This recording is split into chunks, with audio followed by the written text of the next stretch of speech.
Millions of people use image distortion effects to laugh. One man used the same effect to erase his identity while destroying hundreds of lives. In the early years of the internet, before algorithms learned how to watch us, and before rules learned how to follow us, the digital world felt lawless. Screens glowed in dark rooms. Hard drives hummed quietly under desks. Images traveled faster than accountability ever could. What most people saw as harmless entertainment was in reality an unguarded frontier. Among the countless visual tricks that flooded early social media platforms, one effect became particularly popular: a spiral distortion. A simple manipulation that twisted faces into abstract shapes, stretching eyes and mouths into something cartoonish and unreal. It was designed to amuse. It was designed to anonymize. And no one questioned it, until it became a mask. In the case we are about to examine, that spiral was not a joke. It was not a game. It was a deliberate choice. A calculated decision made by a man who understood, long before authorities did, that identity could be erased without removing oneself from the frame. He did not hide in the shadows. He stood directly in front of the camera. He made sure of that. In every image connected to this investigation, the perpetrator was present. His body was visible. His posture was confident. His presence was undeniable. Yet his face, the one detail that could end everything, was transformed into a vortex of pixels. Not blurred, not censored. Twisted, rearranged, scrambled into something unreadable. According to investigators, this was not an attempt to disappear. It was a provocation. The story officially began in 2004, when German police responded to a report involving a long, abandoned house. There was nothing remarkable about the location. No signs of forced entry. No obvious evidence of criminal activity. Inside, however, officers discovered a single object that would quietly become the starting point of an international investigation. An old hard drive left behind and seemingly forgotten. At first, its contents appeared ordinary. Thousands of images, landscapes, food, travel photos, files that suggested nothing more than a personal archive. But as investigators continued to scroll, the tone shifted. The images changed. The subjects changed. And the reality of what they were looking at became impossible to deny. The photographs documented severe abuse. The victims were children. Not one. Not a few. Many. And in every image there was one constant detail that refused to go away. The man behind the camera was also in front of it. German authorities quickly realized they were not dealing with a single incident or an isolated offender. The scale was too large. The consistency was too precise. Most disturbing of all, the perpetrator appeared unconcerned with being seen. It was as if he wanted investigators to know he was there, watching them watch him. The spiral effect did not just conceal his face. It announced his confidence. And with that realization came a far more troubling question. If he was willing to show himself so openly, how long had he been doing this?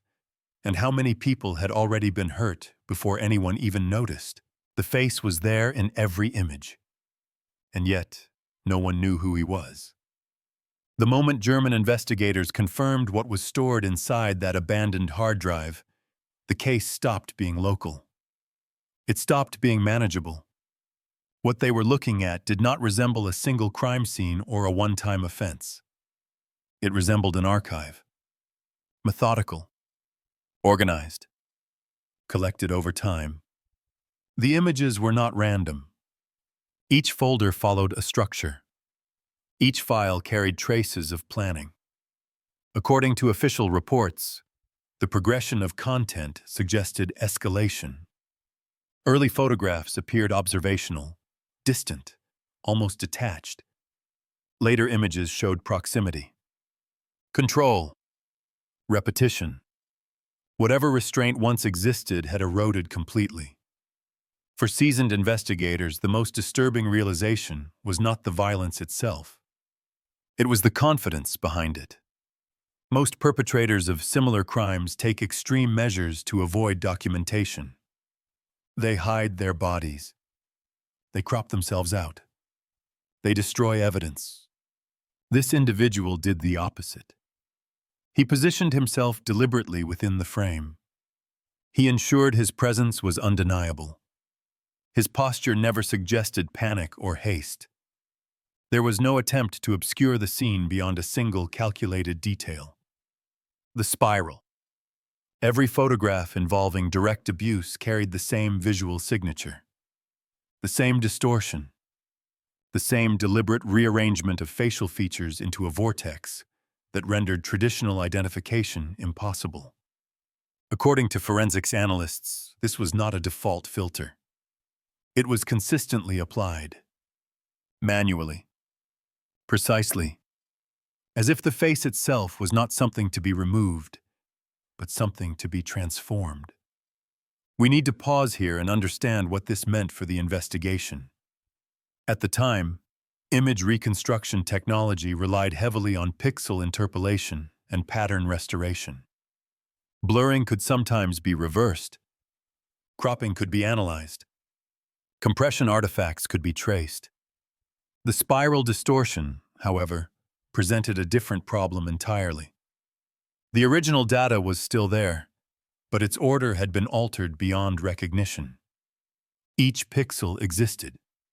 None of them were where they were supposed to be. It was a perfect crime mask for its era. German authorities attempted every conventional method available. They consulted digital forensic specialists. They ran simulations. They tested reversal algorithms. The result was always the same. The face could not be restored. The distortion behaved like a lock without a key. And yet, the man continued to appear. That detail unsettled investigators more than any technical obstacle. It suggested intent beyond concealment. This was not fear-driven behavior. This was communication. The perpetrator was making a statement, not only to his victims, but to anyone who might eventually find the images. According to one internal assessment, the presence of the perpetrator within the photographs functioned as a signature, a mark of ownership, a declaration that these crimes were not accidental, impulsive, or hidden. They were documented trophies. As the scale of the archive became clear, German police faced an immediate problem. Jurisdiction. The backgrounds of these images did not match any single location. The environments changed. Wall textures differed. Electrical outlets followed different standards. Even the light sources suggested multiple regions. This was not a stationary offender. Interpol was notified shortly after the initial analysis. Their Child Protection Division, accustomed to international cases, quickly recognized the pattern. This was not a man operating within one country. This was a traveler, a predator who moved deliberately across borders, exploiting inconsistencies in enforcement, language barriers, and weaker protections. When Interpol analysts began mapping visual details across the images, a horrifying pattern emerged. Southeast Asia appeared repeatedly. Cambodia, Vietnam, Thailand. Later images hinted at East Asia. Korea. Urban interiors. Temporary residences. Internet cafes. The implication was clear. The perpetrator was not only mobile, he was strategic. Further investigation revealed something even more disturbing. The hard drive was not the origin of the images. It was a storage point. Copies of the same distorted photographs appeared on hidden forums, encrypted message boards, communities that did not operate like typical social networks. These were invitation-only spaces, trust-based, hierarchical. Within these circles, the images carried status. Interpol analysts concluded that the perpetrator's decision to include himself in the frame served a specific purpose. It was proof. Proof that he was not merely sharing found material. Proof that he was actively participating. Within these communities, presence equaled credibility. Visibility equaled access. The spiral face was not hiding him from his peers. It was identifying him to them. By the time this conclusion was reached, the estimated number of victims had grown dramatically. Not all were documented on the hard drive. Many appeared only on the forums. Some appeared briefly, then disappeared entirely from records. Children whose identities would likely never be recovered. As the investigation expanded, frustration grew. Authorities could see the perpetrator. They could track his movement patterns. They could estimate timelines, but they could not name him. They could not stop him. Every day that passed increased the likelihood of new victims. Then, without warning, the investigation shifted. In one of the most recent uploads linked to the spiral face, the perpetrator made a mistake. A technical oversight so small it went unnoticed at first. Embedded within the data was a fragment of information that had never appeared before. An address. Not a name. Not a face. A location. For the first time, the ghost had a location. The fragment of data that exposed the location did not arrive like a revelation. It appeared quietly, embedded within metadata most users would never notice. A single technical oversight. A failure to fully sanitize the file before it was uploaded. For investigators who had spent years staring at a faceless ghost, it was enough to restart everything. The address traced back to Vancouver, Canada. Not a precise street. Not a name. Just a digital origin point indicating where the content had been uploaded. But for Interpol analysts, this was no longer an abstract trail. It was a direction. A center of gravity. Somewhere behind the spiral, there was a man with a passport, a home country, and routines. The investigation shifted immediately. Interpol began circulating the distorted images and the newly reconstructed facial data to partner agencies worldwide. Law enforcement units were instructed to cross-reference travel records, employment histories, and known offenders with frequent movement between Canada and Southeast Asia. The list was long. The margin for error was large, but time was no longer a luxury. Parallel to the manhunt, another team focused on the problem that had stalled everything from the beginning. The spiral itself. For years, the effect had been treated as irreversible, a digital dead end. What changed was not the technology, but the approach. Instead of trying to rebuild the face by guessing what was missing, analysts asked a different question. What if nothing was missing at all? Unlike blur filters, the spiral distortion did not erase data. It displaced it. Each pixel retained its original color value, its original information. Only its position had been altered, rotated around a center point according to a mathematical rule. If that rule could be identified, the process could be reversed. The solution did not come from a classified laboratory or a government contractor.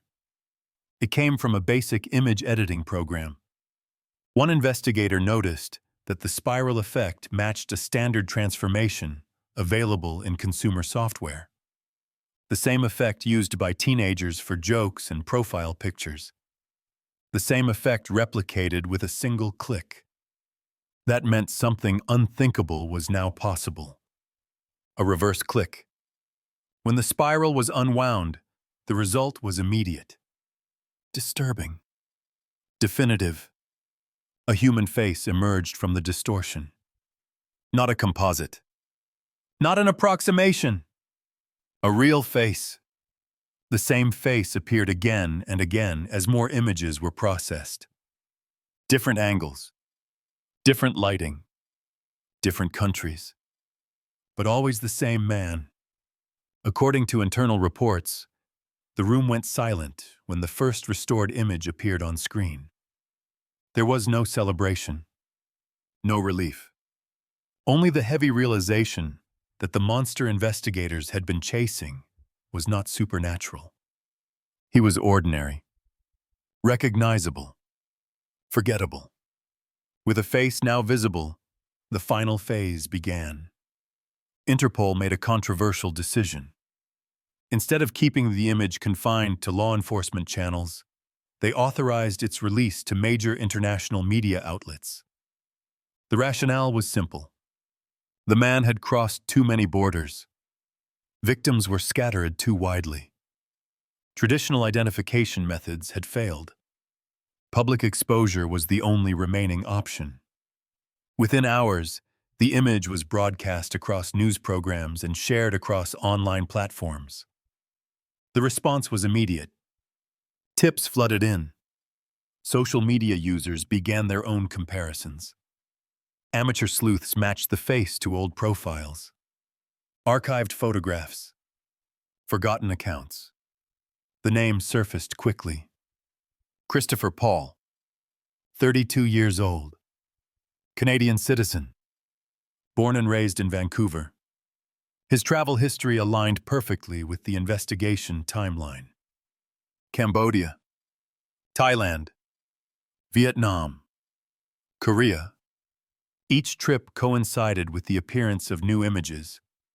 His employment records revealed a pattern that turned suspicion into certainty. English teacher. Working with children.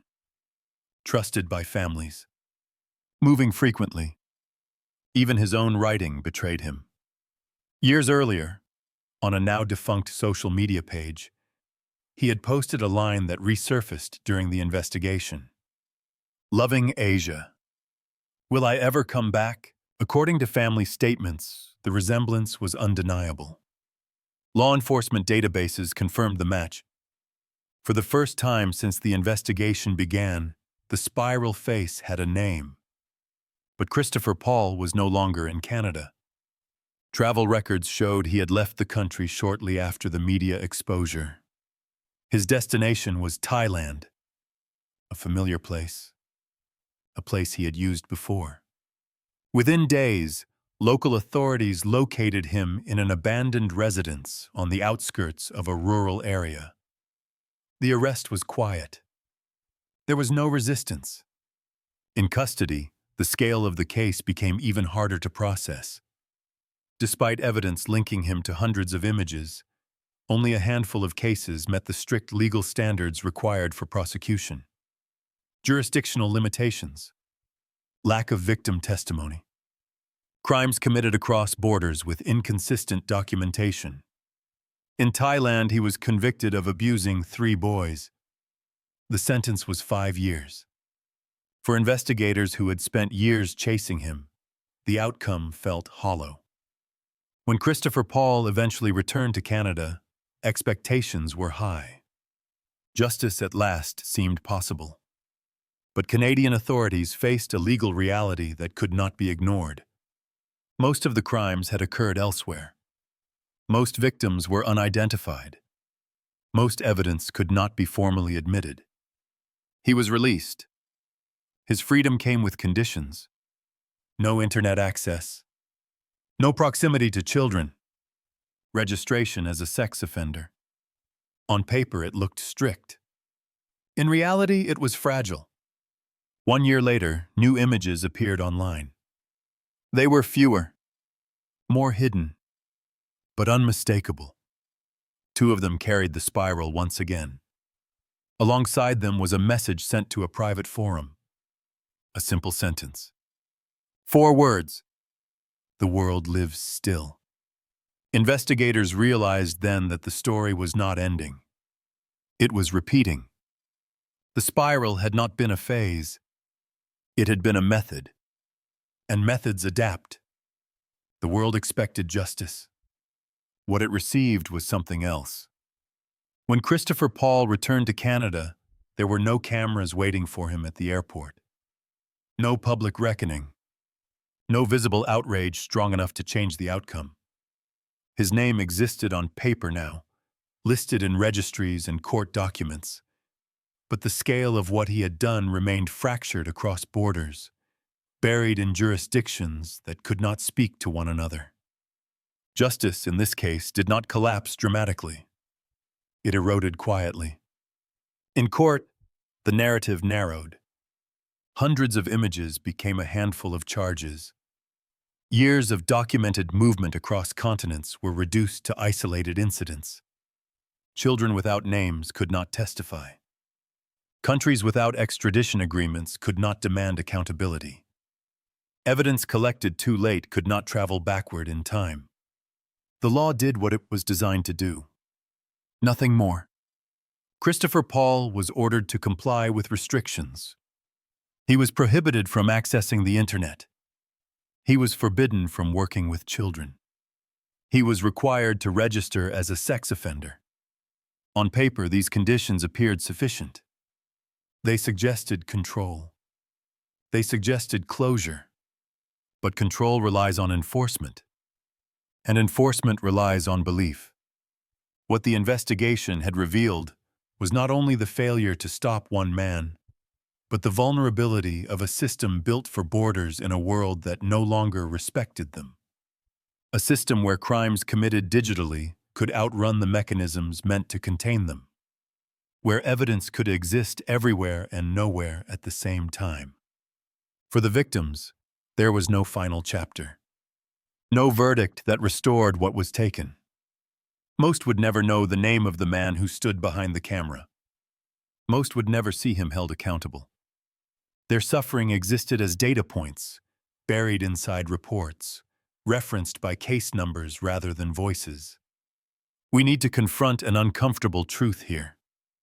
This story is not exceptional because of the spiral effect. It is exceptional because it exposes how easily evil adapts when systems remain rigid. The spiral was not a symbol of madness or chaos. It was a solution. A simple tool repurposed by someone who understood the limitations of oversight long before authorities did. When new images appeared online after Christopher Paul's release, investigators were no longer surprised. The files were smaller.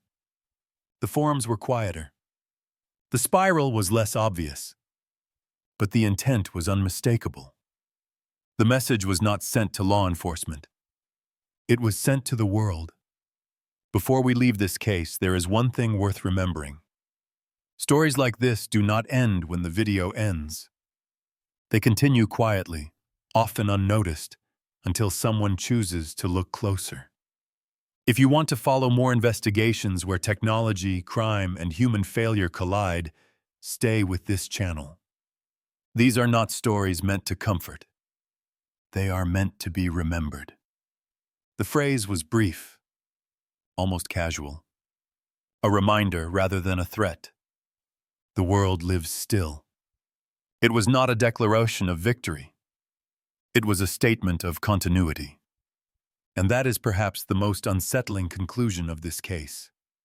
Not that one man committed unspeakable crimes, but that he learned, adapted, and survived the system designed to stop him. That the tools meant for entertainment, connection, and expression were sufficient to shield him for years. Somewhere right now, images are being uploaded. Faces are being altered. Identities are being rearranged rather than erased. The technology has improved. The platforms have changed. But the imbalance remains. The spiral was never about hiding a face. It was about revealing how fragile justice can be when it arrives too late. The spiral never disappeared. It only learned how to hide better.